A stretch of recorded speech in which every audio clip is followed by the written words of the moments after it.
Hi, folks. In this lecture, we're going to review the methods for assessing firms' competitive capabilities. Now, there are many such methods, and there's no way that I can review all of them in this lecture. But what I'm going to attempt to do is provide you with insight into some methods that are not usually or completely covered in strategic management textbooks. And the methods that I'll be discussing, you well may use if you happen to either be employed now in a strategic management capacity or intend to be in a strategic planning or strategic management capacity after you obtain your degree and gain employment in a company. So with that, I'm going to bring up the PowerPoint slides and do my very best to make this lecture a lot shorter than the first lecture, the first part of our lectures on the methods for gathering evidence. You may recall that the first lecture on gathering evidence was about environmental assessment, how we look at the economy, the industry that you're in, your company is in, and the markets that are served by that industry. In this case, we're just focusing in on the capabilities of a firm to do business in that environment. So it shouldn't take as long. We'll both keep our fingers crossed. So with that, let me go get the PowerPoint slides and get going here. And there they are. Okay. The first thing I think probably to bring to your attention is that internal capabilities assessment is more difficult than environmental assessment. And you might be a little surprised by that statement. You can read these words on this slide, and I strongly urge you to do so because there undoubtedly will be a question about them on quizzes and tests because it's really important. It's very difficult to be objective when we analyze our own capabilities, our own strengths and weaknesses. And that's because it's just hard to be objective when psychology is involved. So and this is no surprise. Psychologists have been studying this problem for a long time. And it's one of the reasons why, whenever possible, we try to use quantitative and graphic devices to assess internal, that is, our own capabilities, be they strengths or weaknesses. The more objective, the more graphic, the more quantitative we can be, the more likely it is that we'll be objective. Just the same, to be very honest with you, when I screw something up and I'm discussing the results of my business with other people, I somehow find a way to explain that it really wasn't all my fault, or that it really didn't turn out as bad as it looks, or you get the idea. We're all that way. For all of us, it's difficult to be objective about our own performance. And for some managers, that's really the case. You know somebody like this. I do too. Maybe I'm one of them. That just can't come to grips with the truth when talking about my own performance. Maybe you're that way. Some managers are more that way than others. Other managers can be more accurate, more objective. But for those managers who have difficulty dealing with the real situation, especially when it's not going their way, they don't make very good analysts. They may make good managers otherwise, but not good analysts. And those managers in particular need good analysts just for that reason. And many successful chief executives who I've known and worked with either hired our firm to provide that objectivity, or hired good strategic planners or good analysts in order to serve them up with the truth, even though it was sometimes hard to swallow. So we really need comprehensive, accurate, objective internal assessment. And the willingness of management to report results, as it says in the last line, truthfully, accurately, and comprehensively. My friends, you're simply not going to read this language in a lot of literature. It's surprising just how difficult it is for a lot of managers to come to grips with the real world, even though they are part of it. So for that reason, as the headline says, internal capabilities assessment is more difficult than environmental assessment. You would think it's the other way around, but that's what I've found over the years, and I'm quite convinced it's true. All right, now, pardon me while I got a little sip of coffee to bathe my throat.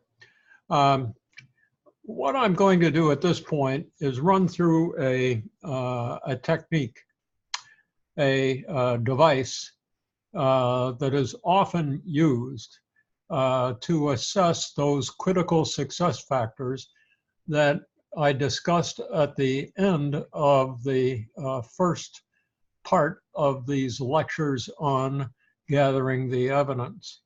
And at the end of the industry assessment, I discussed with you the existence of capabilities that distinguish winners from losers. You may recall that in that discussion, I first talked about critical failure factors. As an industry evolves, some firms gain the capability to perform the mission of their industries, to do what customers and society expect from that industry. Other firms never quite get it, and they fall away. After a firm has those critical failure factors and avoids the pitfalls, which also are critical failure factors, competition changes a little bit. And as I explained then, some firms obtain the capabilities to succeed in competition when other firms don't. And when they do, they obtain the critical success factors, the capabilities that distinguish winners from losers. And then when the industry reaches maturity, they are the leaders and they are enabled to enjoy sustained competitive advantage and profitability. So how we look at critical success factors clearly is a real interesting, vital topic. So with that, let me move on. I'll stop here just for a second and let you know that I'm going to show 3 different critical success factor scorecards. Each one is intended to serve a little different purpose. So bear with me and don't draw all your conclusions after we look at just the first or even the second one. Okay, so here's the first one, and it's the simplest, but it's also very important.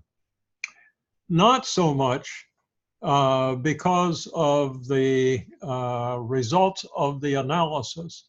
This analysis was done, as were all three of the scorecards that I'm going to show you, by teams of my students who were in my course on strategic management.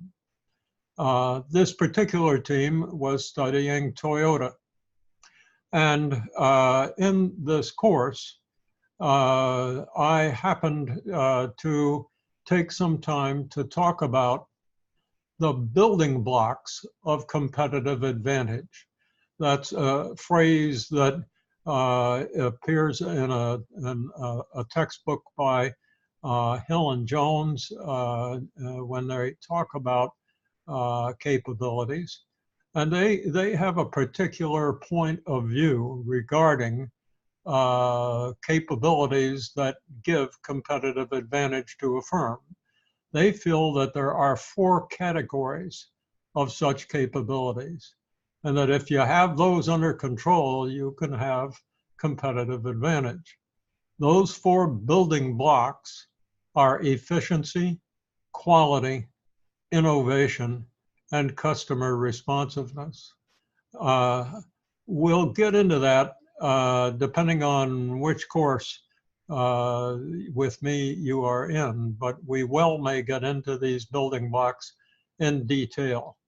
But efficiency clearly is about the productivity of the assets that we employ in the firm, and how well we manage the relationship between inputs and outputs. Quality, I think you probably get the idea, but quality certainly goes beyond just how nice your product looks or how strong it is, but how closely it matches its intended purpose, for instance. Its performance, if you will. Innovation is what it sounds like, the way in which we are able to introduce new and better efficiency, quality, and methods of production, other methods of production, and product characteristics. And finally, customer responsiveness. And that one takes on many forms. I'm often reminded of Steve Jobs and the development of iPod. It's one of my favorite cases. Before iPod existed, you and I didn't know we wanted mobile music and an iPod specifically.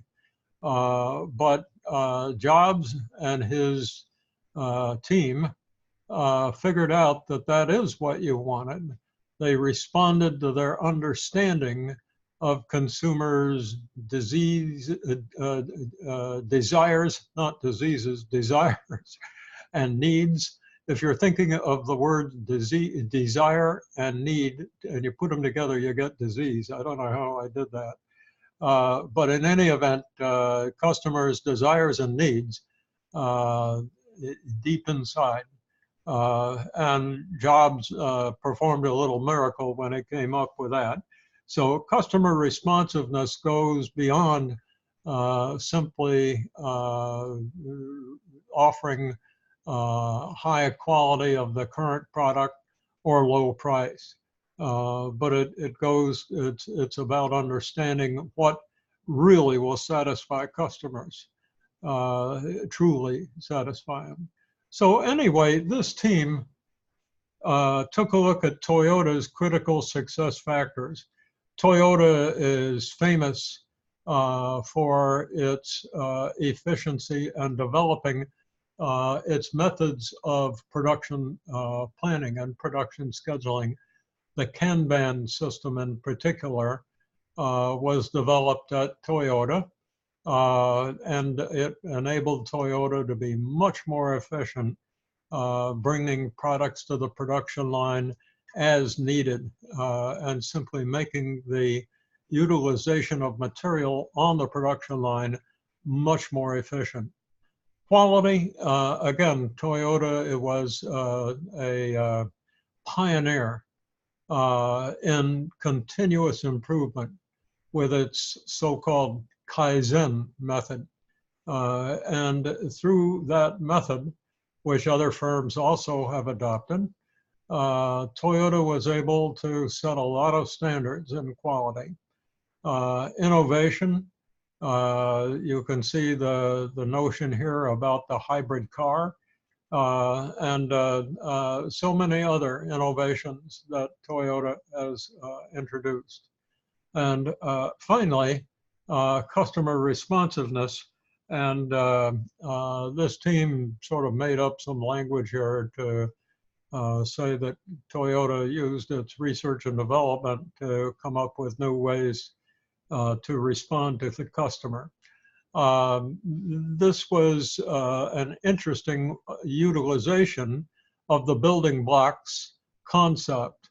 And I'm glad this slide was in my file so that I could discuss the building blocks with you. But in fact, these really are not critical success factors, are they? They're not the capabilities today that distinguish winners and losers. Now, here is another critical success factor scorecard, and I'm going to adjust this camera just a little bit. In this case, the team studied Pfizer, the pharmaceutical company. And this team built a set of critical success factors around the areas of medicine and medical research where Pfizer was building strengths and still is. They include cardiology, oncology, which is the study and treatment of cancer, immunology, and the vaccines, the ability to market these products worldwide, the ability to protect results in the form of patents and protect them, and also to maintain a balance sheet, financial condition that gives Pfizer a breathing room, gives them the room to and the time to do research and development, because you can't schedule scientific discoveries. They happen. Pfizer's very good, has very good methods of making scientific results happen, but how fast and exactly what steps have to be taken ultimately to gain a scientific breakthrough will differ over time. And in order to engage in research and development, firms need sufficient financial reserves. And our term for that is leverage. If a lot of your balance sheet, a lot of your capital comes from debt, then you have high leverage. If you don't have a lot of debt and more shareholders' equity, that is, the difference between assets and liabilities is wide and there's a lot of surplus, then the firm has low leverage. And that was another critical success factor in this team's view. So I think these folks did a better job. Notice something else on the top of this scorecard, and that is that this team included Pfizer, but it also included Pfizer's arch rivals, so that comparison could be made between Pfizer and those rivals, not only to determine what the bottom line for each company was, and thereby to decide whether Pfizer or one of its other rivals had greater or less competitive capability in areas that, about which Pfizer is concerned, that is those three scientific areas, or rather than looking at it that way, to identify where Pfizer or its rivals have relative strength. Something else they could do is take a look where Pfizer might have weakness and other firms have strength to assess why it is that those firms have strength. And at a minimum, identify those weaknesses as targets for improvement, if you will, the objectives of strategy. So a critical success factor scorecard definitely helps us to select strategic objectives. Now, here is a CSF report card that is more fully developed by a team that looked at PepsiCo.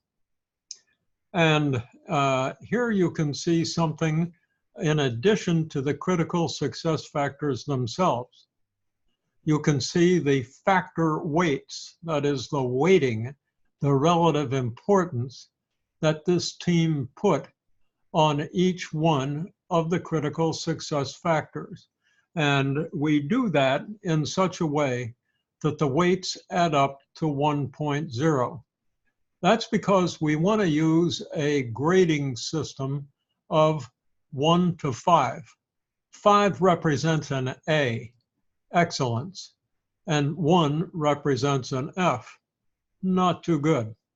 And then the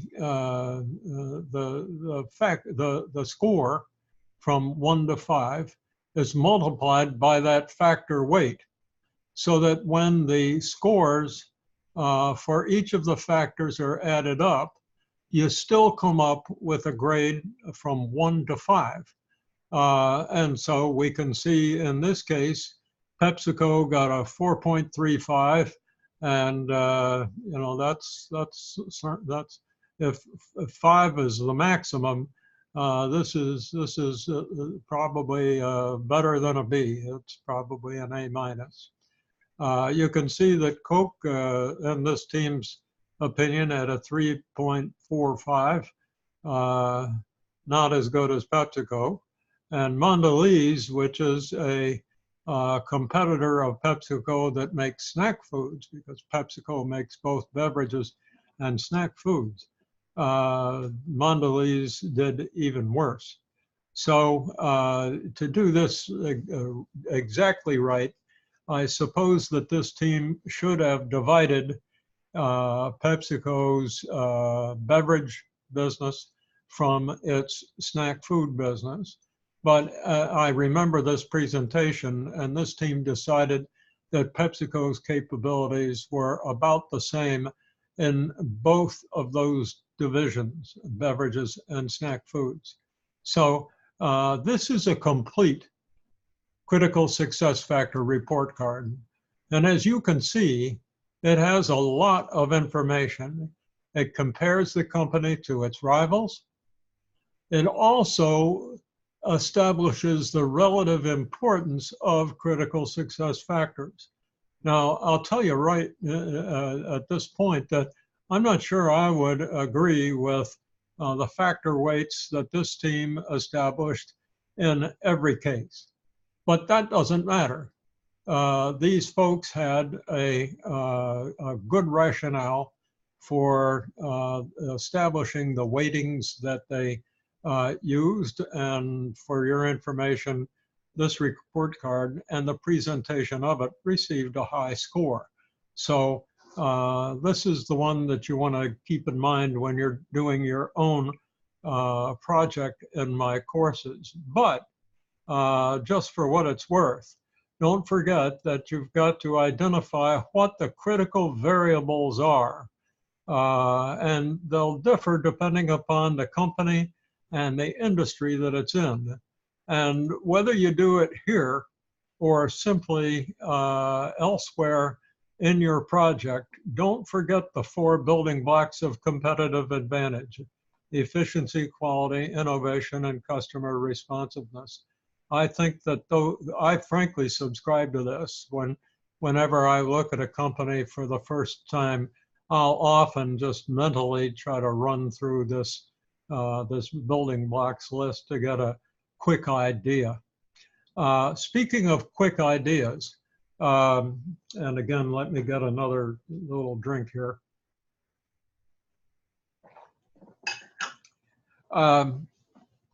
Here is a general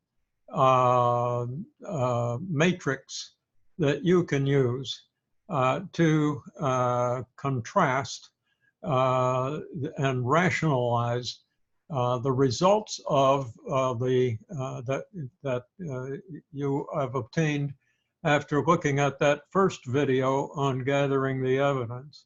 When you have your information about the economy, markets, and industry, and after you've gathered information about a firm's capabilities, its strengths, its weaknesses, and so forth, and particularly its strengths and weaknesses in critical success factors, you're ready to rationalize those 2 sets of results from your assessment of the external environment and internal capabilities. And this is the general form. There are lots of matrices. All kinds of matrices exist in the strategic management literature. And they all pretty much take this form. So before we get going on some of the specific matrices that have been introduced in the literature, I just thought that you should be aware that there is this general form that they all take. So we see on the horizontal axis, internal capabilities. Are they strong or weak? And the external environment, is it favorable or unfavorable? So if your capabilities are strong and the environment is favorable, oh boy, take advantage of that. Exploit your competitive advantage. Invest resources. I can see I've got some spacing problems with the typing in this grid, but I think you can get the idea. Because here we have targets of real opportunity to invest. And because we have competitive advantages in our strengths, we ought to be able to get a great return. Now, what if the environment's favorable? We've got a growing market. The industry isn't too tightly structured. There's room to move, but we just don't have the, we're not ready for prime time. What are our options? Clearly, we have targets of opportunity here. We might, we probably should see if we can improve our capabilities. And so we'll make investments to do that. But sometimes we succeed, sometimes it doesn't go so well. Sometimes technology that isn't available to us is required. And so there may be times when, after evaluating our results, we decide not to reinvest anymore because that reinvestment just isn't warranted. Here again, where's the problem? The problem is in managers' ability to be objective, right? Once they've made an investment, it's very difficult to write that investment off and admit that it came a cropper. And so very often, managers will continue to invest, even though the best thing to do is to move on. Okay, the next item to look at is where we've got strengths, but the environment doesn't. The market is not favorable. There may not be any growth. The market may even be declining. Competition may be cutthroat. but whatever the reason, it's just not fun. So what do you do? Clearly, if you invest more in this market or this industry, you're probably not going to get a very good return. So perhaps the best thing to do is try to move them up to that upper left-hand quadrant to move those capabilities, focus them on more favorable markets and more favorable industry groups, and transfer those skills where you'll get a greater return. If you can't, then depending upon what your capabilities are or what form they take, if your capabilities are in machinery and equipment and physical assets, then you probably don't want to reinvest a great deal in them, but you might want to use them to maximize cash flow while you're winding down that part of the business. And finally, if your capabilities are weak and the market isn't favorable, why are you there? Get the hell out. At least don't invest anymore, and see if you can either avoid getting into that situation in the first place, or maybe move out. Perhaps you can convert your assets into more assets that you can use with greater strength, or simply divest them, sell those assets, close them down. This is not an area where good business will be found. Okay, now with that general introduction, we should be able to move a little faster. Here we have the classic SWOT analysis. I'm sure you're familiar with it because just about everybody is. But we have in the external environment opportunities or threats. Sometimes the unfavorable part of the environment isn't a threat necessarily, it's just a problem. And I think that that's a little weakness in the nomenclature here. Problems sometimes are in the form of choices that we have to make between deploying resources in to build up a strength or to correct a weakness. It's not a threat necessarily, but it's one of those weaknesses that we just talked about, perhaps, that needs to be strengthened. So it's not always a threat necessarily.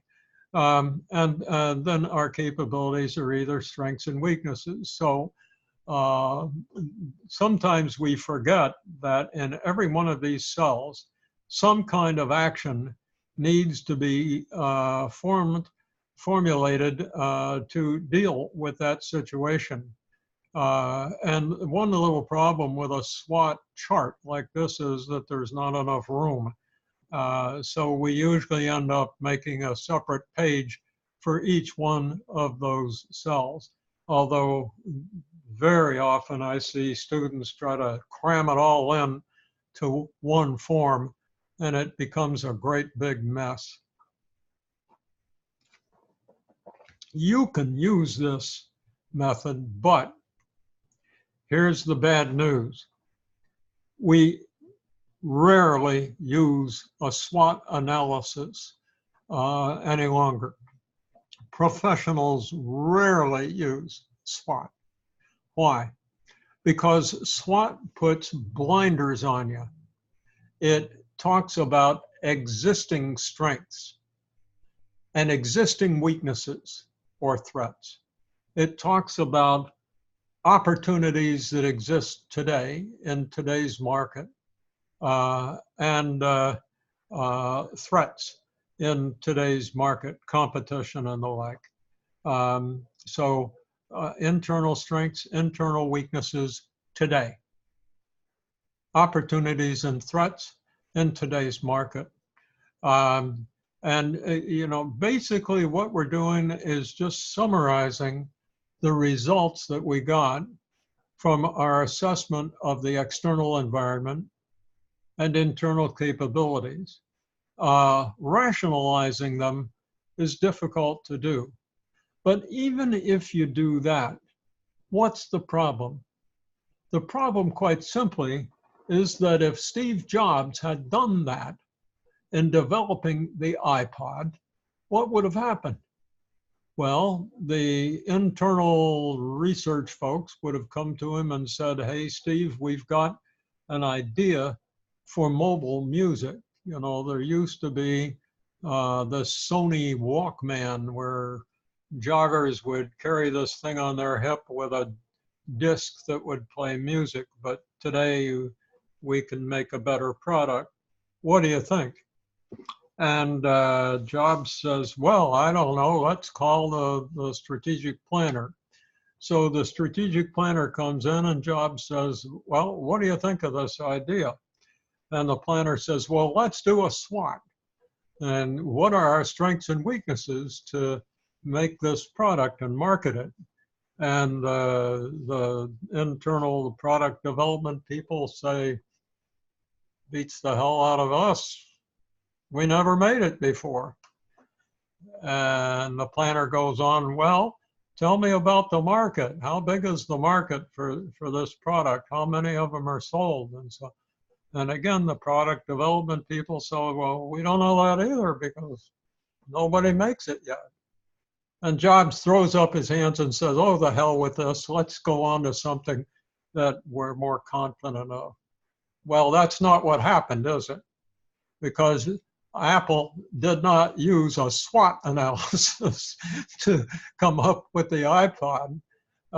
Instead, they looked out into the future. And I'll go over a matrix with you in a few minutes that does look into the future.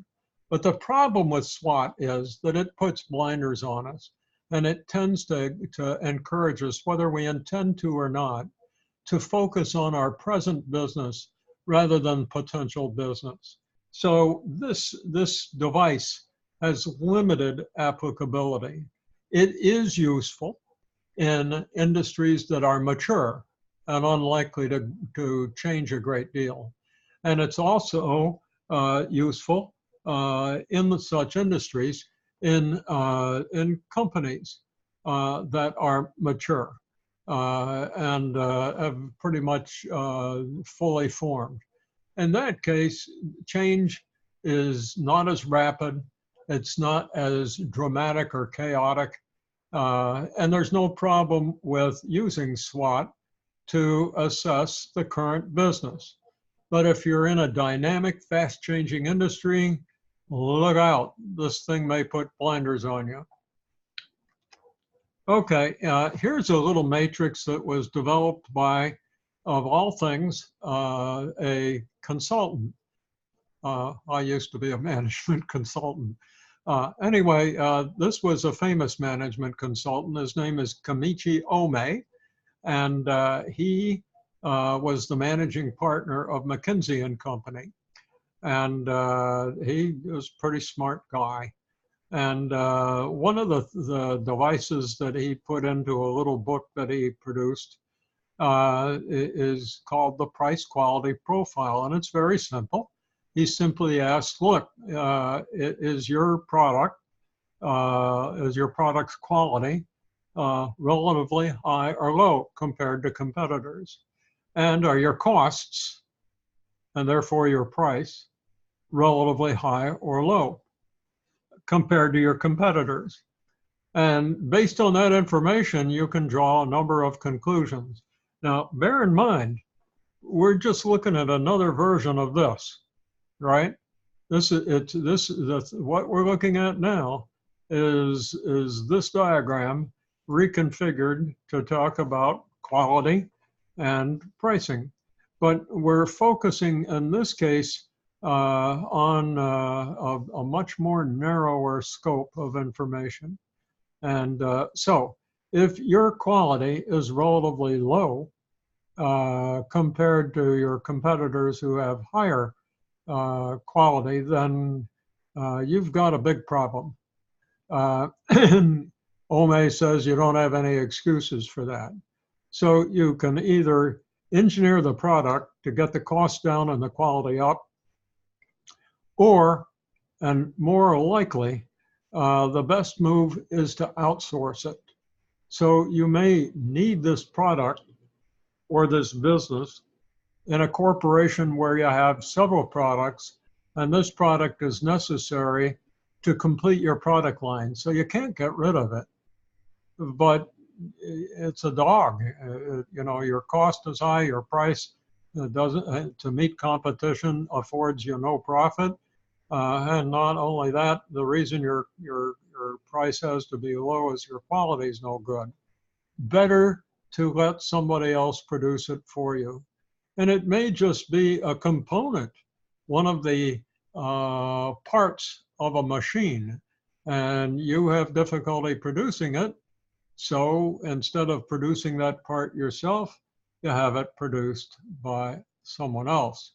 After this discipline, this set of questions was produced, lo and behold, a lot of companies began to realize that they can't be experts in everything, and the smart move very often is to outsource parts of the business that are not critical for competitive advantage. There are some critical success factors that you just can't outsource, because if you do, you're giving away the way in which you hope to succeed over the long term. So you rarely can outsource that kind of stuff. But large corporations with large product lines and complex manufacturing processes, or even service processes, very often don't require competitive advantage and distinctive competence to maintain leadership in an industry. They can outsource some of that and save a lot of money in the process. So outsourcing is frequently the right answer. Now, let's suppose that your cost and your price are high, but so is your quality. What are we talking about here? Lexus, Mercedes, BMW, perhaps Cadillac. So what are you going to do then? You're going to promote that. You're going to promote the high value of your product and continue to engineer for even greater value. What if your quality is low and your price and cost are also low? Should you de-emphasize that? Or should you be a Walmart? Should you advertise everyday low prices and keep your costs as low as possible and promote the value? So you can either de-emphasize it and don't promote it, or you can continually, you might upgrade your quality and try to move into that upper category where your quality is high, or I'm sorry, over on the right side, or better still, be a Walmart, be a dollar store, Dollar Tree. What's the other one? Anyway, you get the idea. It may be that because your cost and price are low, you can promote that and have a good business. Now, what if your costs are low and your quality is high? You died and went to heaven. You've got competitive advantage. You should promote that. No need to change much, just exploit it. And of course, always continue to do better. So the same action in the cell right above, engineer for even greater value. You're always doing that. That's the Toyota continuous improvement. Now, at this point, I'd like to change the subject and talk about resources that give us strengths and weaknesses and capabilities. What we learn over time is that capabilities, and in fact competitive advantage, really boil down to an understanding of resources. Those resources can take two forms, either operands or operants. And they're summarized for you on this slide. I'm going to take another drink of coffee here. I make a lot of these videos and my throat gets raw after a while. I guess I'm just wearing out. Anyway, operands are those passive, static, tangible assets, machinery, equipment, instruments, factories, trucks, even computers, telephone systems, communications devices that may be high in technology, but they're still operands because they're passive. They don't move. They have to be employed rather than employ things. Although I better watch out here because robots are operands, but they now can be made to use things. So there's a fine line as we get into high technology. But operands are passive, static, don't move, usually tangible. Operants, on the other hand, are what's up here. They're intellectual, they're skills, they exist in the form of knowledge base. They can be owned by individuals, such as famous athletes who make a lot of money, or entire teams and corporations. So we often talk about organizational learning and organizational knowledge. All of those are operants. They're intangible, they're intellectual, they are dynamic as opposed to static. And they employ operands.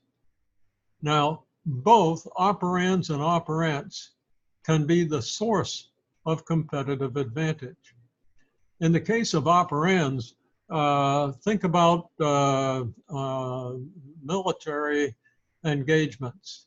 In Desert Storm, the United States did a great job in invading Iraq from Kuwait after and kicking Iraq out of Kuwait after Iraq had invaded Kuwait. Why could the US succeed? Answer: aside from having great military capability in the form of a guy named General Schwarzkopf, the US had superior artillery, superior aircraft, superior operands. We had bigger guns and bigger everything else. And so, when we decided to engage Iraq's army, it was just a matter of time until a predictable outcome occurred. Okay, so operands really made the difference there. And what really helped was that we could see each other. This battle was done in the desert. Now go to Vietnam. Would superior artillery help you in the jungle? Well, kind of hard to see the enemy there. So you need other kinds of assets. You need intellectual assets. You need intelligence. And it's a lot harder very often in industries and battlefields where the adversary is harder to see and harder to understand. One thing that is worth noting is that operands, machinery and equipment, can give you competitive advantage if yours is better than the competition.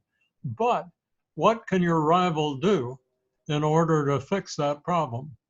It can acquire assets just like yours, if not better than yours. So operands can be duplicated.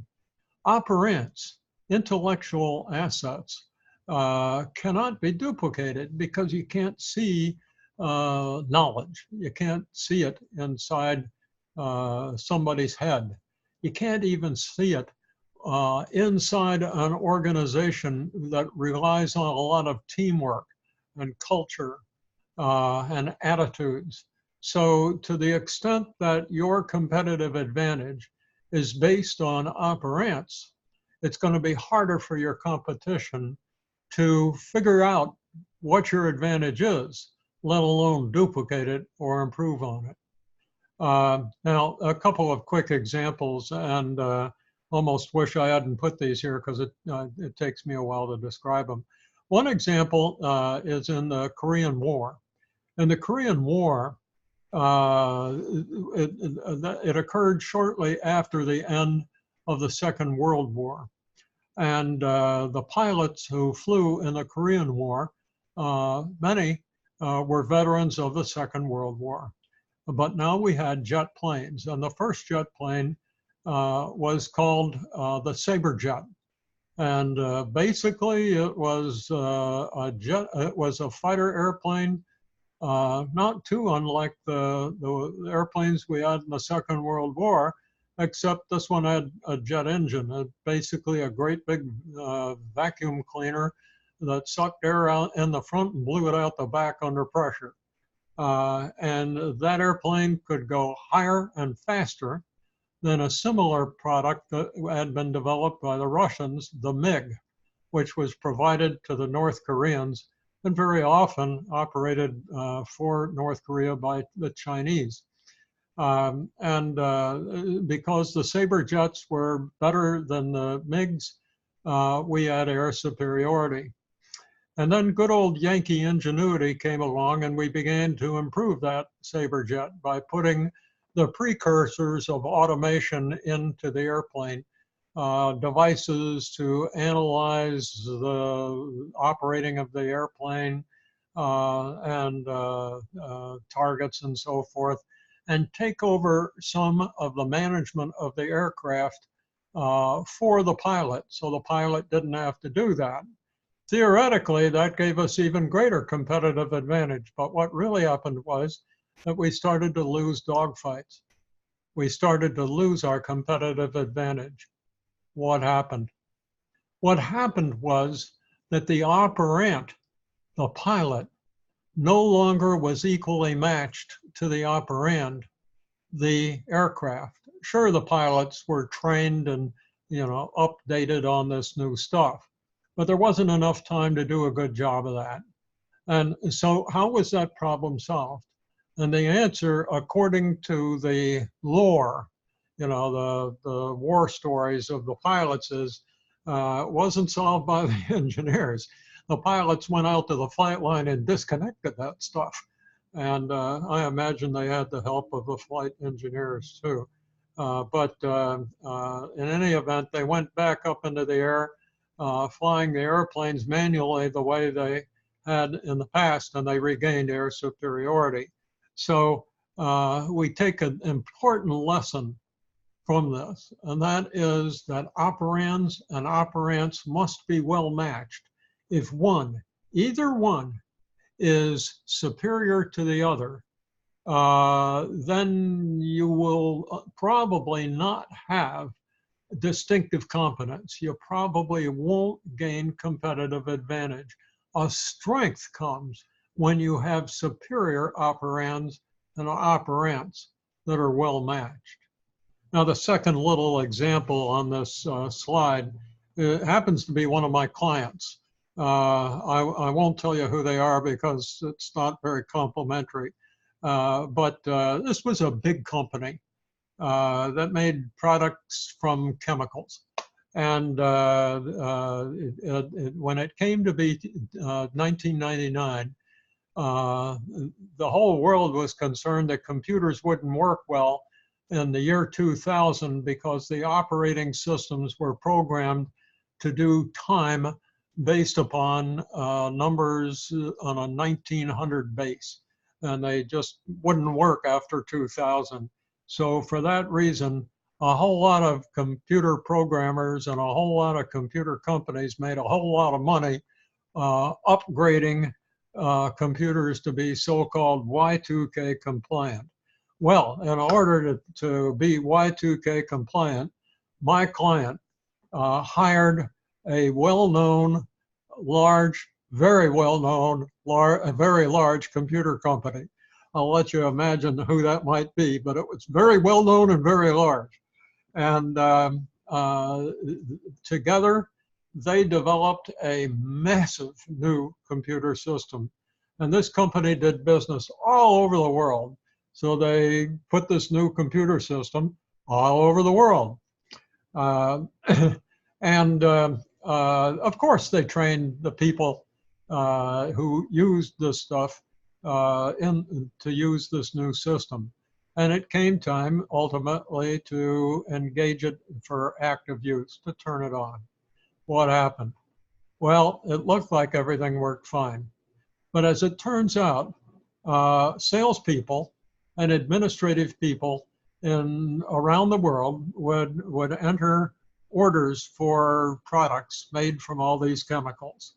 And the computer system had a portion in it, trying to think of the name of it, configurator, that had the recipe for all the final products that were made from all these chemicals. And it took these recipes and it made orders to manufacturing operations to produce these products from these recipes. And so off to the manufacturing facilities floors would go these orders, these production orders, which were produced. And the finished product was put in the package, ultimately large containers, and the customer label with the customer's name and address was put on those containers, and away the containers would go to the customer. Very smooth and automatic. There was one problem.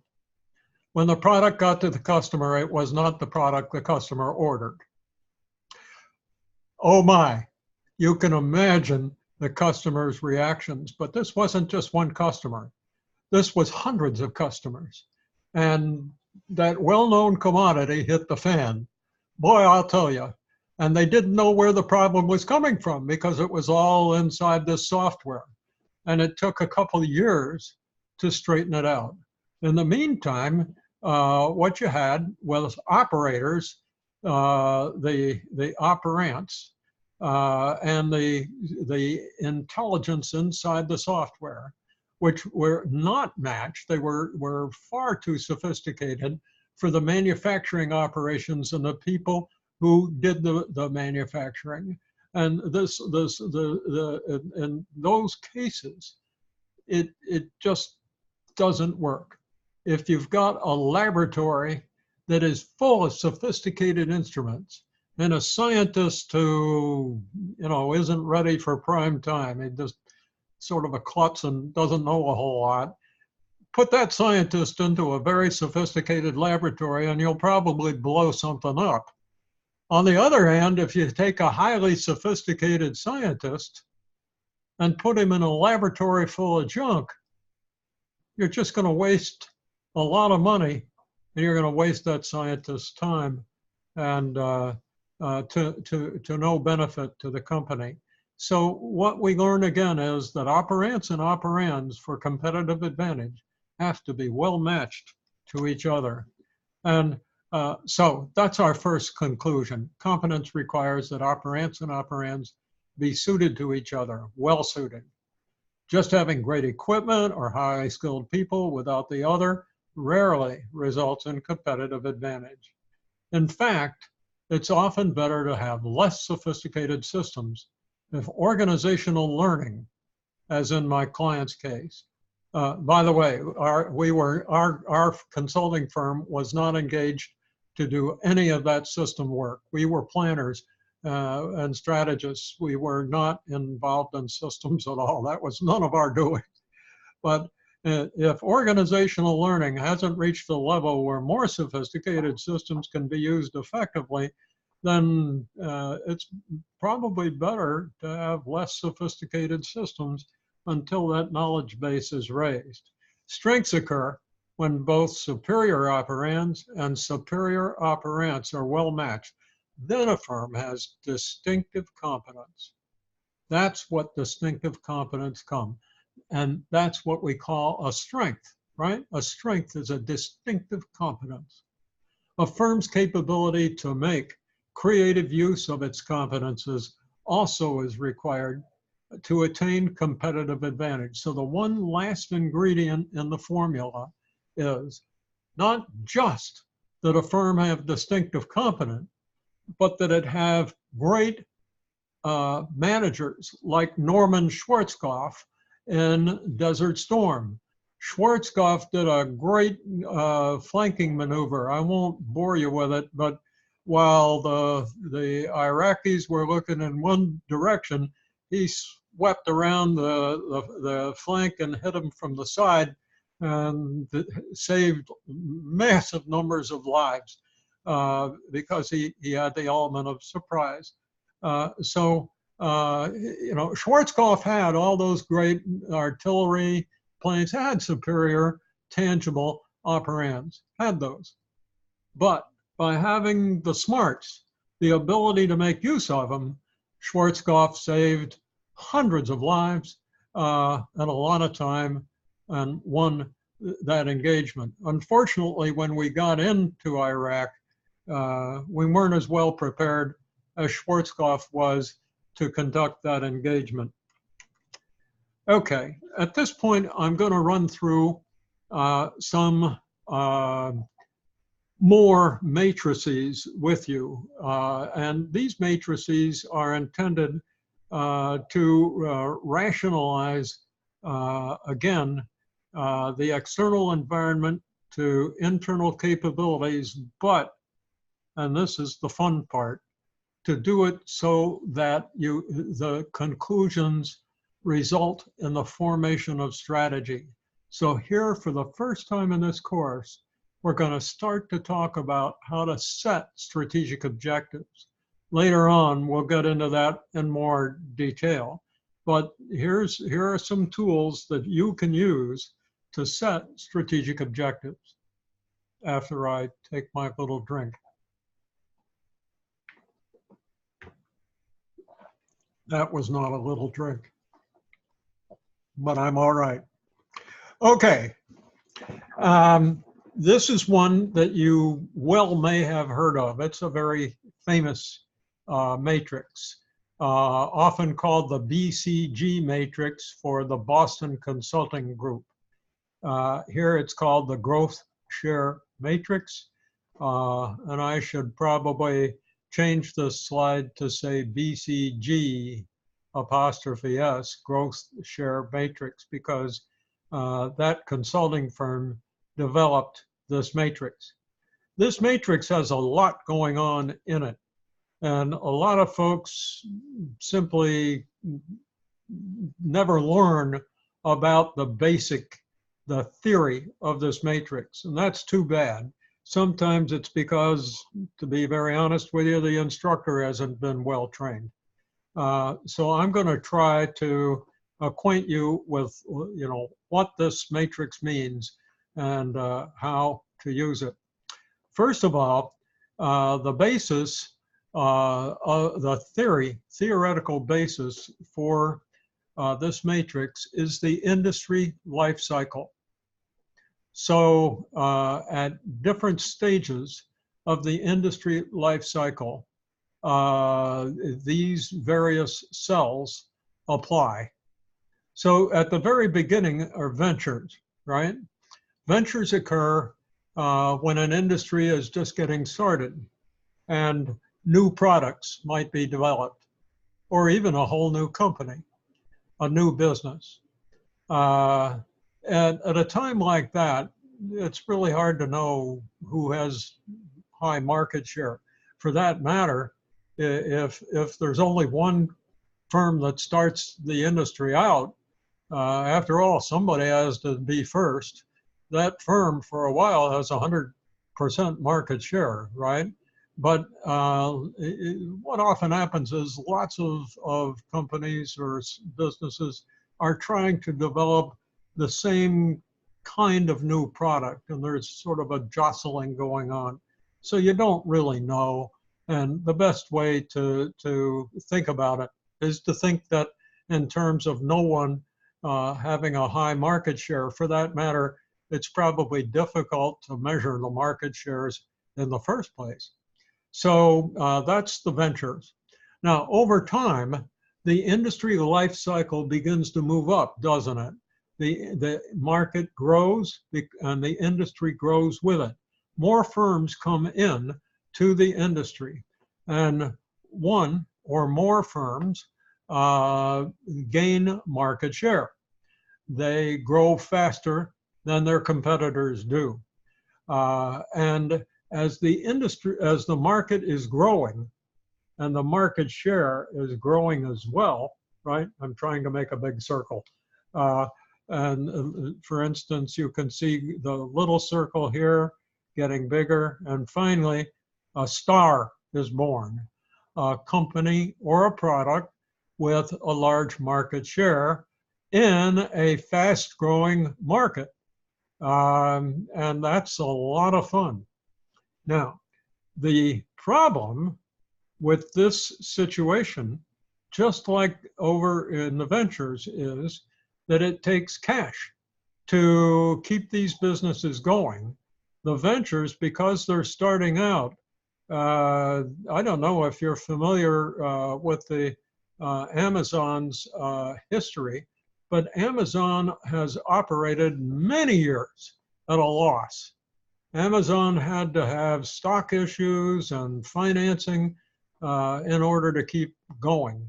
And many of the new businesses that get to be even real large, early on in an industry, after an industry is formed, operate without a profit. So they need financing. And they have to get the cash either by borrowing it, raising money from stock issues. Of course, they'd rather not, because the folks who start the business want to keep it for themselves if they can, and so forth. So after the company succeeds, or the product succeeds and gains a high market share, to continue growing, it needs more working capital. It may need more manufacturing capacity. An entire new factory may have to be built. New distribution, new inventory, new warehouses, new marketing organizations, more money. So although this business, this star, is in a growing market and is probably profitable because it has a high market share, just because it's profitable doesn't mean that it's necessarily generating positive cash flow. Indeed, it still may be in the bank, borrowing money, not as much as when it got started, and the bank is delighted to lend money in a situation like this because it's obvious the bank understands that eventually this business and the market or industry that it's in is going to go from like this to like this, right? It's going to level off. It's going to reach the mature stage. And when industries and markets become mature, the company no longer has to invest cash in new factories. It has to buy new machinery and equipment from time to time just to replenish the old stuff, but not nearly at the same rate. Doesn't have to invest in new inventory and physical distribution. So for all of those reasons, the profit that this now even larger company, see, it's larger than it was when it was a star, the company is now a cash cow, and that profit turns into cash because it doesn't have to be converted into inventory or new physical assets. And that's where a lot of the cash that is needed to provide funds with which to develop new ventures comes from. Sure, we need the banks and other forms of financing too, but it's a whole lot easier if you've got cash coming from a cash cow. And that's especially true because one thing I haven't mentioned is you can see that some ventures are not going to pay off. Again, managers need to be objective, don't they? To realize that a venture isn't going to make it, give up and let it go is a hard thing to do because managers invest their egos as well as capital in new projects. And even though a new project is attractive in its potential, a firm just may not have the resources to bring it home, to make it a star, in which case it may be able to sell the business or the product or those assets or the patents. They may be able to license the capability, but eventually it may just be necessary to divest that product and get rid of it because it's a dog. All right, so what's our objective? What does the BCG matrix give us the opportunity to do? First, it gives us the opportunity to plan our business so that we have a balanced portfolio of products and businesses. By balance, what do I mean? I mean that it's got an equal distribution of each of those types of businesses and a balanced distribution of cash flows. We need cash cows. We need businesses that do well in markets and industries that don't grow fast so that we can throw off free cash flow and use that cash flow to develop new business and even to fortify our stars, which remember are growing and need cash. But we need stars too, because that's where increasing profit comes from. If we're publicly owned, that's what's going to make the price of the shares of our company go up. So stars are essential. And oh yes, we definitely need lots of ventures because they're not always going to work. So we need a balanced portfolio of cash cows, ventures, and stars. And we need the mental discipline to recognize that a dog is a dog. Okay. Here is a multi-factor matrix. And again, shame on me. I should probably call change the word "the" to GE''S because this was actually developed by McKinsey and GE. So I guess that's why it's called the multi-factor matrix, because you'd have to put too many names on it. But suppose that we are unable to identify market share because the firms in our industry don't disclose their results publicly. And that happens, especially in industries that are very international.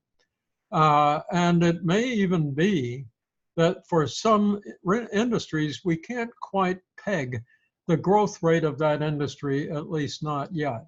So it's time to find other indicators of industry attractiveness and our business strength.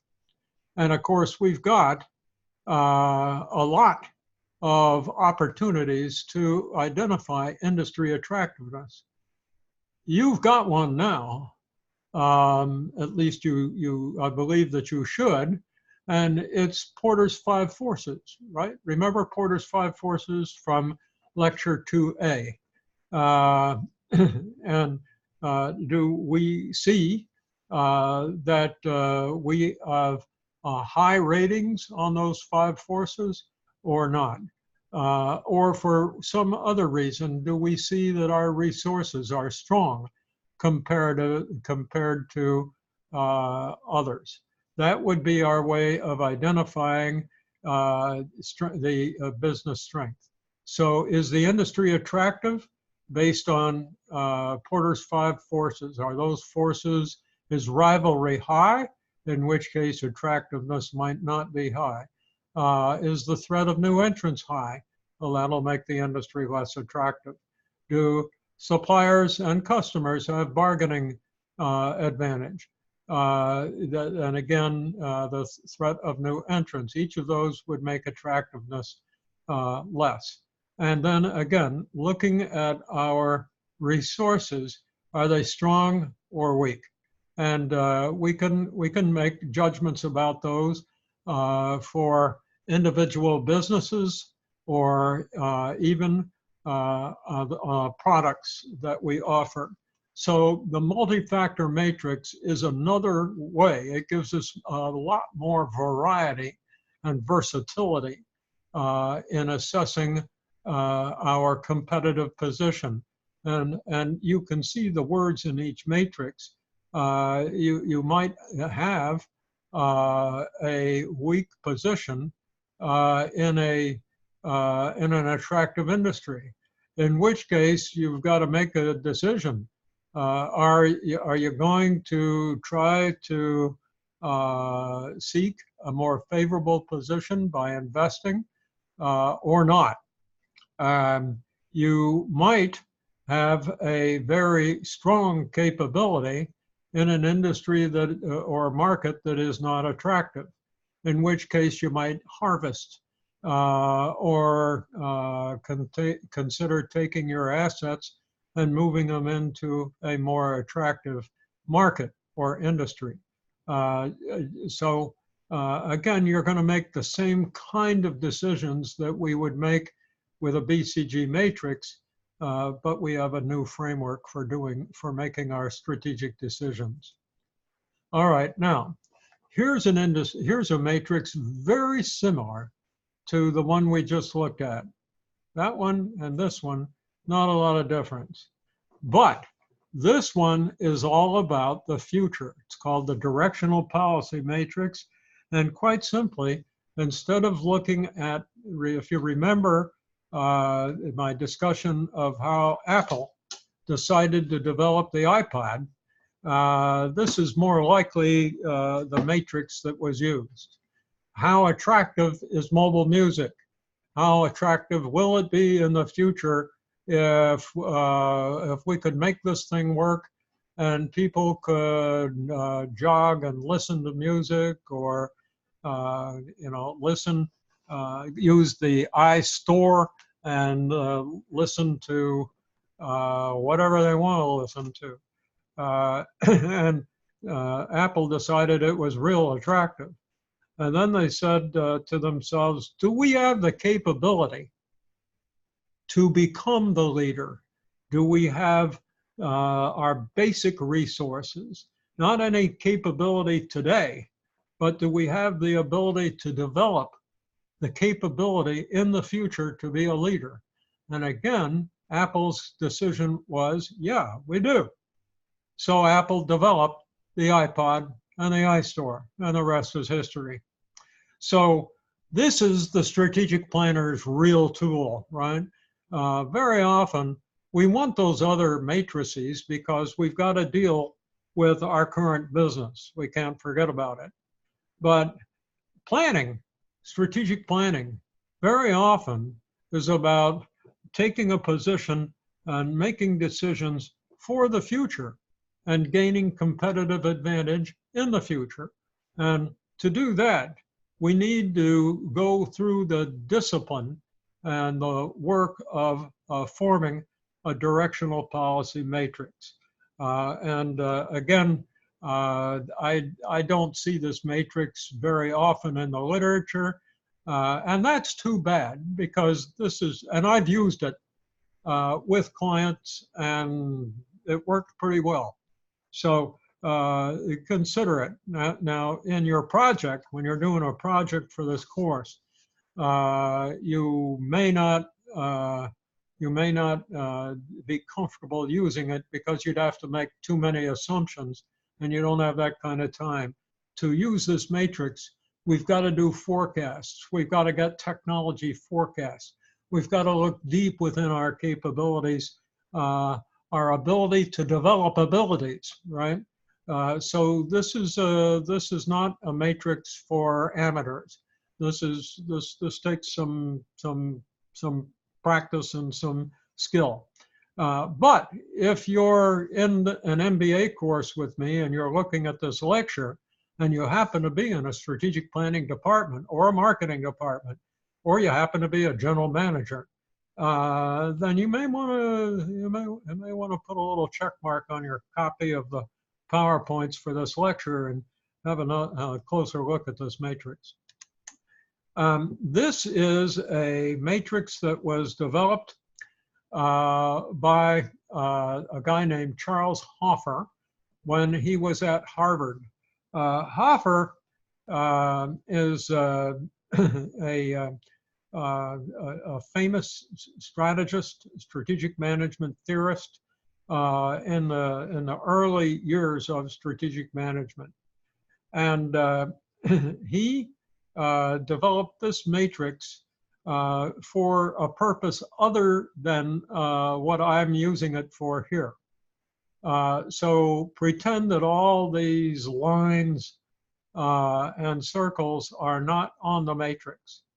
Hoffer's purpose was to put circles on this matrix that represented different businesses or products. And it's frankly not too different of all things from this, from the growth share matrix. But instead, Hoffer felt that to have a well-balanced portfolio, you need to take a look at each of your businesses or major product lines in a matrix that distinguishes one life cycle matrix from life cycle stage from the others. And so if you were using this matrix, you would put circles to represent the size of the market. And so you can see that over time, the circles get larger until decline when they get smaller. The shaded wedge represents your firm's market share. If your industry is mature, then you hope that you have a strong position with a large market share. Right back here we are, a star, right? On the other hand, if it's down here somewhere in a weak position, that's not good. You've got to do some real hard thinking. If it's an average, you still have a problem. And we'll see that problem in just a minute when I explain why I've got two different businesses here. If your industry is in the shakeout stage, you hope that your firm is strong or at the high end of the average level. If your industry is in the growth and embryonic stages, you certainly would prefer to be average, but in the embryonic stage, perhaps every firm is weak because you really don't know what the critical success factors are yet. So in this exhibit, what I've done is use it to demonstrate the conclusion at in the little black box at the bottom. Here are two firms. I separated them, but I actually wanted to put the two small circles at the bottom at the same location, but I separated them just so that it would be obvious that there are two different companies here, for clarity. But my purpose here is to demonstrate that these two firms start out at pretty much the same place. And as the industry grows, you really can't see the difference in their market shares. There is a slight difference, but it's almost imperceptible. So a stock market analyst or a business analyst might look at these two companies and not realize that the eventual winner has some resources that the other one does not have, that is going to give it advantage and put it in good stead as the life cycle goes on. Here at the shakeout stage, because the second firm is large enough, it does not get shaken out. Instead, its market share actually grows a little bit because it can take advantage of the business that is foregone or lost by the smaller companies that do fall out of the industry during the shakeout stage. Now you can see that the winner is beginning to show up, because whereas the loser, the eventual loser, grows its market share some, the winner's market share really increases a lot. And then finally we get to maturity, and now we can see the outcome. Bear in mind that because the market has grown, the loser actually has increased its sales a little bit. It's probably having difficulty making a good profit, whereas the strong company, because it's got competitive advantage, because its operands and operants are superior to the loser, it's making more profit. It's a star for sure. Whereas this other firm isn't. It's still in the industry, but it's struggling. Now, in both the shakeout and maturity stages, again, analysts, sometimes general managers, presidents of companies, look at other firms in the industry and say, wow, you know, if I could get hold of that company, I could make it a winner. I'm good. You know, our company's good. So we can make that company better. Perhaps that is how it'll turn out. But the chances are those analysts will be wrong because of the superiority of operands and operands that have occurred by now. And if this industry goes into the decline stage, this is when we see that the loser indeed does achieve or lose business. It begins to lose market share, and its loss is picked up by the winner. So though the market got smaller, the winner's sales didn't, because it picked up market share lost by the loser.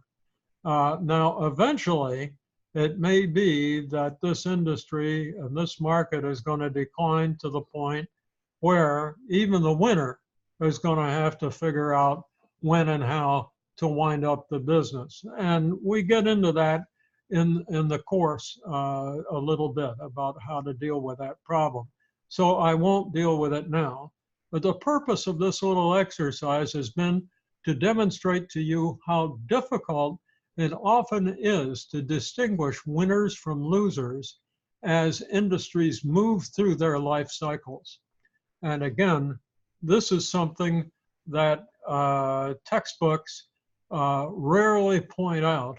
And the reason, quite simply, is that very often authors of textbooks haven't really seen action in industry as strategic planners or senior executives.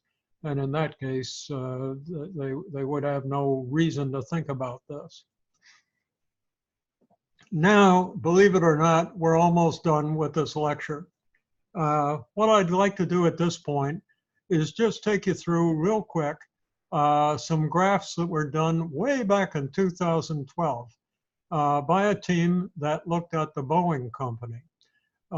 Every assessment of capabilities must have a financial analysis, preferably an analysis of financial trends. So I'm going to run through this team's PowerPoint slides to show you what they did. And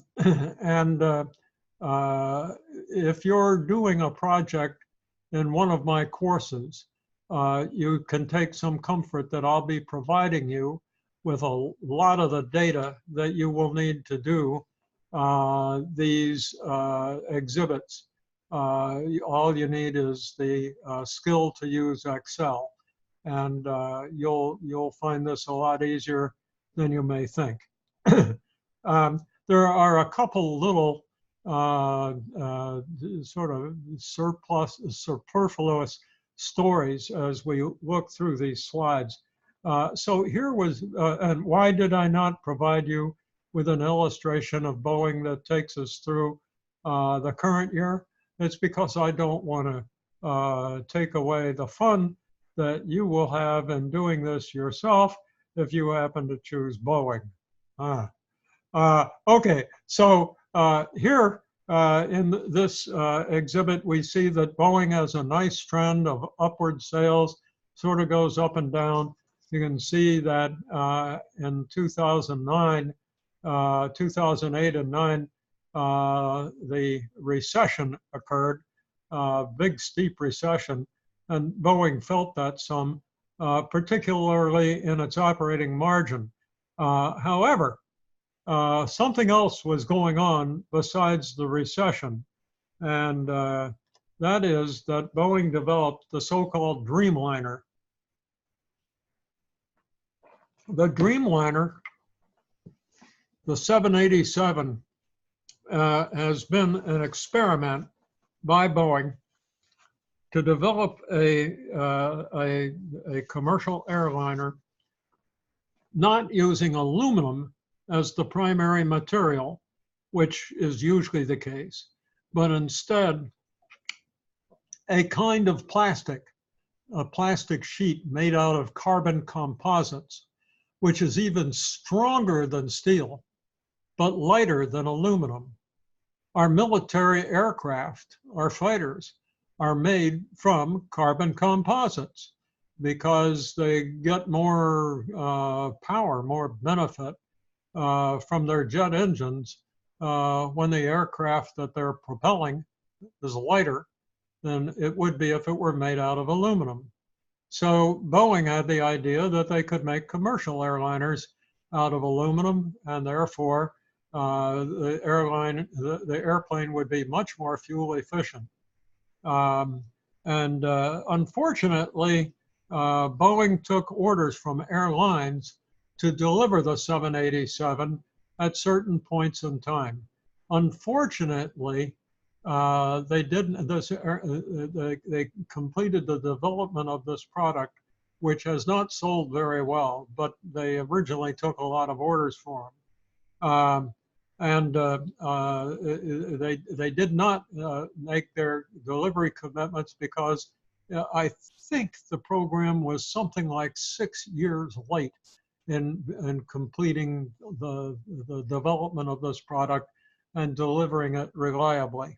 And we don't hear a lot about the 787 any longer. Boeing is now has attempted to develop the new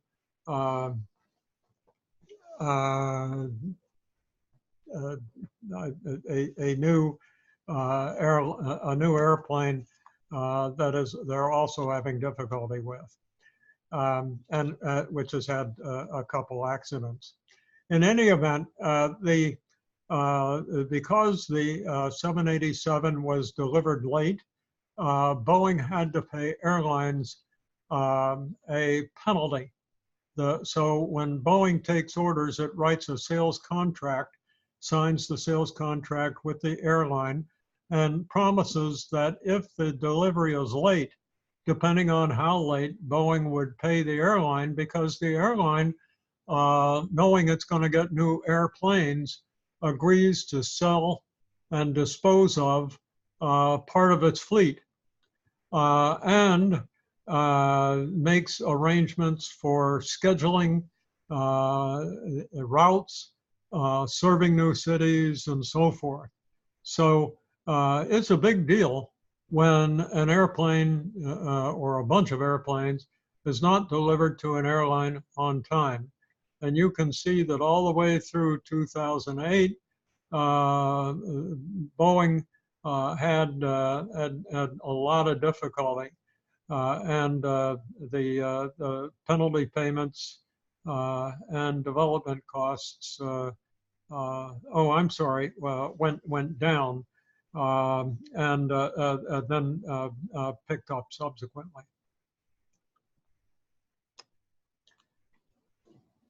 So the result was that Boeing had to take a high amount of debt and increase its leverage, the portion of invested capital represented by debt.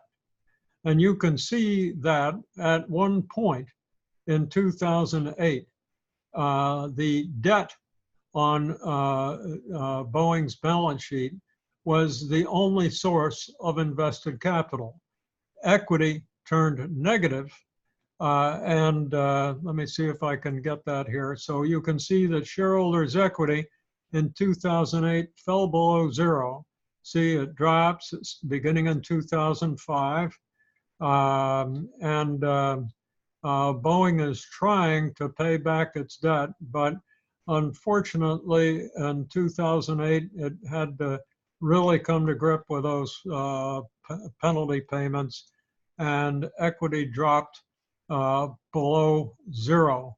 And it doesn't really get much better after that. But at this point, Boeing's liabilities exceed its assets, and it has to take a lot of debt here in order to continue to fund its operations.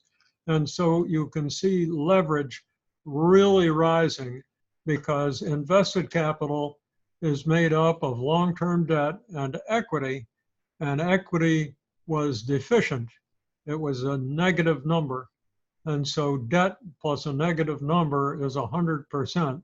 And in this case, debt was 125% of total capital because part of capital was less than zero. Now, in this graph, we see return on equity going over 100% because when profit finally was made, right, profit adds to equity, returned earnings add to equity, and return on equity essentially is a growth rate for equity. So if equity is 100 and we make profit of 10, return on equity is 10%. But in this case, equity starts out as a negative number, and so return on equity shoots up over 100%. That's a silly number. And the purpose of these graphs and my showing them to you is to point out to you that when you've got very high leverage, rates of return on equity, and even return on invested capital don't mean a lot. Here we have operating profit as a portion of total invested capital. And you can see that in 2009, it sure comes down. Invested capital still exists, right? Debt plus equity. But that invested capital is greatly understated. If we did return on assets, just return on assets, we would have gotten a much higher number. I'm sorry, a lower number. So we don't see an accurate picture in either of these charts. Return on invested capital, more reasonable perhaps. Return on equity, just a silly number. Look at it when debt is so high, 65%. Do you really believe that Boeing's return on equity was 65%? Well, the next year it was minus 10%. Silly numbers all over the place. So you need to really do a good job of analysis after you build these graphs. So the lower sales were due to defense budget reductions and as a result of the recession. the conclusion or the winding down of some international conflicts, and most importantly, delay in delivery of the Dreamliner, the 787. As a result, massive penalty payments, decreases in equity, increases in debt and net leverage, penalty charges, virtually wiping out all of shareholders' equity and driving down of rates of return. Now, before we go further, I need to make a quick remark about goals, because this team formed goals, and I'm going to show you the goals that they developed in just a second. But during our course, we'll talk about the goals hierarchy, and the purpose of this hierarchy is simply to demonstrate that goals need to reflect the condition of the company. If a company's position is weak, for instance, if it's at high risk, okay, then certain goals that would be appropriate if Boeing had a more favorable financial condition would be appropriate, but they're not appropriate. They were not appropriate when this case was done.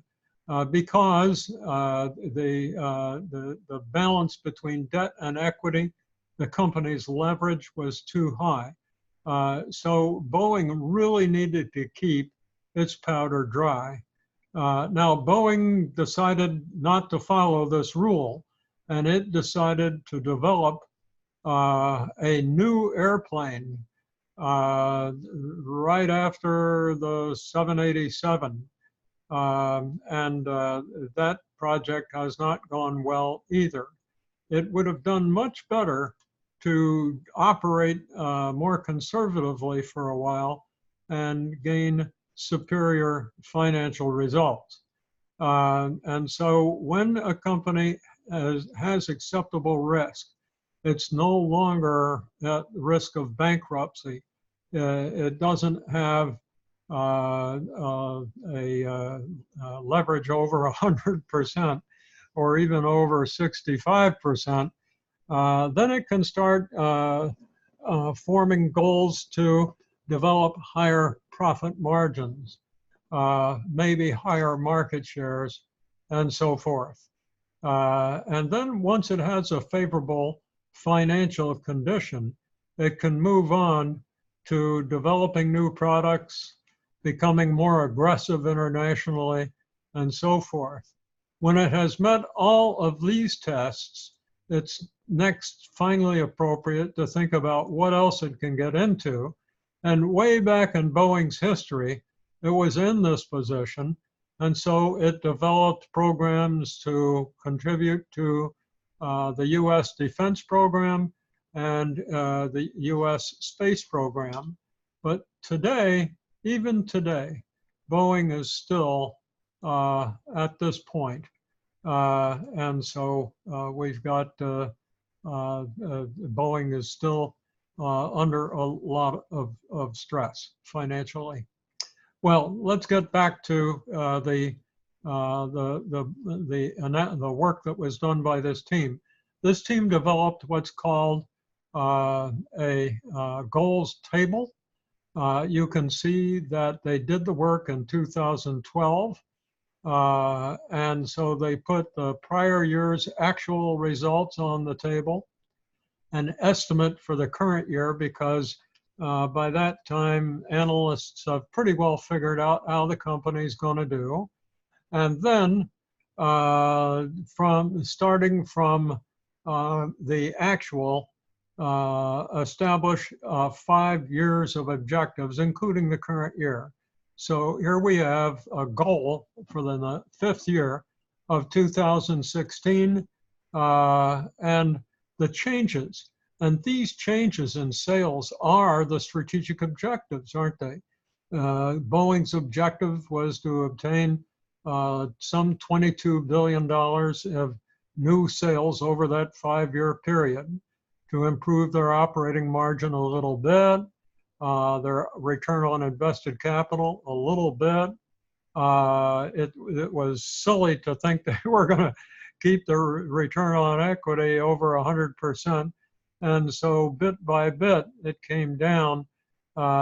This team did not continue the trend down and probably should have done so. Debt was to come down and then start back up because of this new program. And surprisingly, equity would not grow that much. It would increase only 17% over 5 years compared to 32% increase in sales.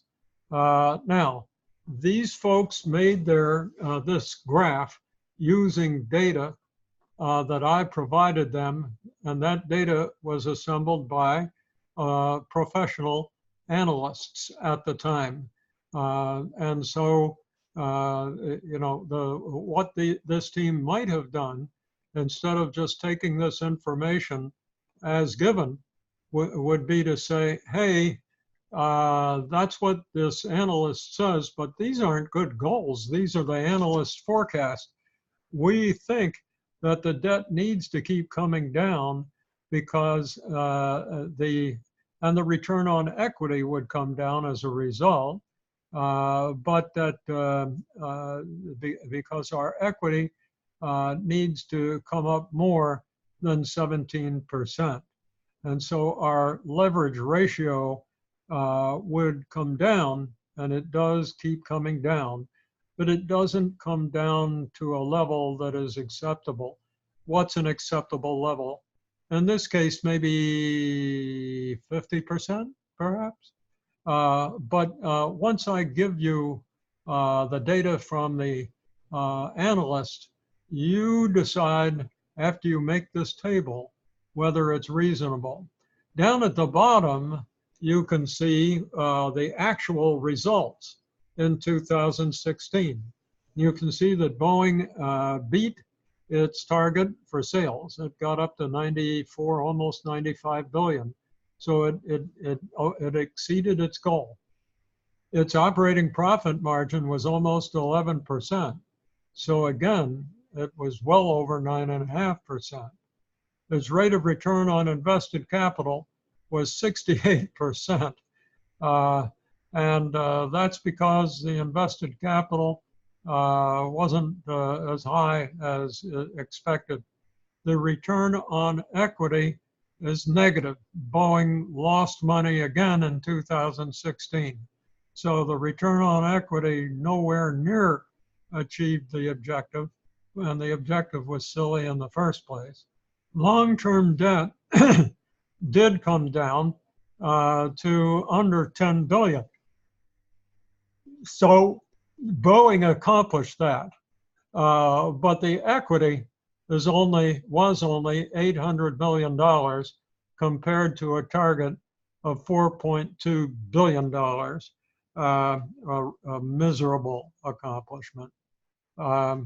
So now here is are the charts that this team prepared to show Boeing's potential goals for sales, operating margin, return on investment, and return on equity. You can see that both rates of return are put on one chart. That's just fine. Long-term debt, you see the debt came down, and shareholders' equity, which comes up, just perhaps not as much as it might. So with that, we're done with this review. A problem that I have is with my control panel. I'm not able to get the control panel to control things here. It's been giving me a lot of trouble. So I think what I'm going to do is just, let me see if I can